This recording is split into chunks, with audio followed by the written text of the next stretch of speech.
Olá, nesse vídeo nós vamos tratar do exemplo 1 do segundo capítulo que fala de limites, do livro Economia Matemática sem Cálculo, Análises Gráficas de Modelos Microeconômicos. É um livro escrito por Fabrício Bueno e disponível para venda no site da Amazon, amazon.com.br.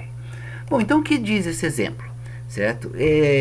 O limite de custo fixo médio para uma quantidade tendendo ao infinito, ele é expressado da seguinte forma: o limite, custo fixo médio, que é a função a descrição da função, que nós temos de custo médio, e aqui é o custo, é a quantidade, tendendo ao infinito, certo? Então o que nós vamos digitar no GeoGebra? Nós vamos digitar lá basicamente isso aqui, ó.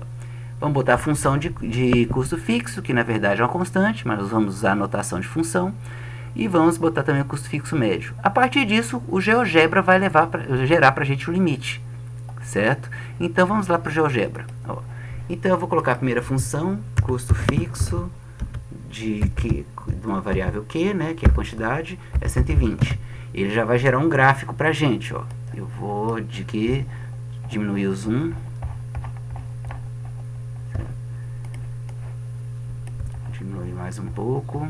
Olha lá, 120. Então é uma reta, independente da quantidade, que é esse eixo, o custo vai ser sempre o mesmo, custo fixo. E vou pedir para incluir o custo fixo médio,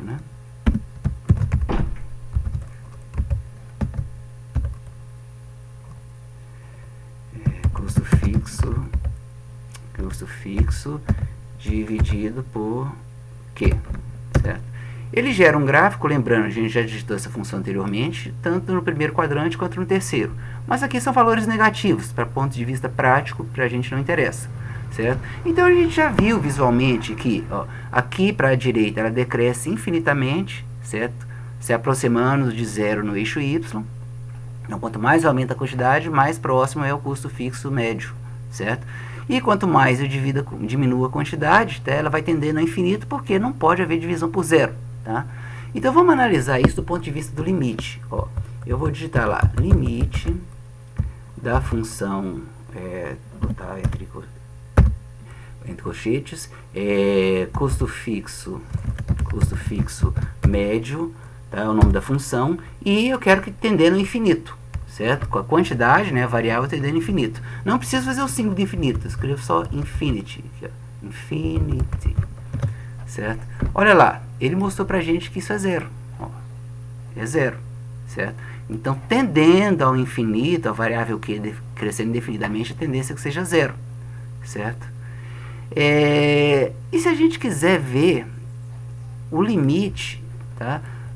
Então aqui seria o custo indo ao infinito, e o custo indo, tá? A quantidade indo ao infinito, e a quantidade tendendo para o zero. Vamos ver como é que ficaria, limite, a mesma função, certo? Só que agora com a variável, que a gente tem em questão, que é a quantidade tendendo a zero. Ou ele dá que o limite é indefinido, tá? Por quê? Porque ele não é contínuo nesse ponto. Se você tentar descobrir o limite inferior, certo? A função, o que é limite inferior? Seria o seguinte, a gente quer saber chegando a zero.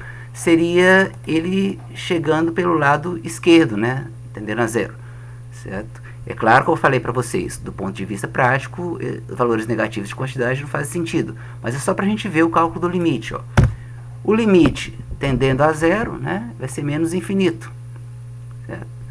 E aí vocês vão ver que o limite tendendo a zero superior, isso é pelo lado direito, certo? Ele vai ser mais infinito. Limite superior o valor zero. Olha lá. Então, como os limites não são iguais, ele é indefinido no ponto zero, tá? Justamente porque a gente não pode dividir por 2, certo? Então essa é a primeira análise de limite que nós vamos fazendo. No próximo exemplo a gente vai pegar um ponto além disso.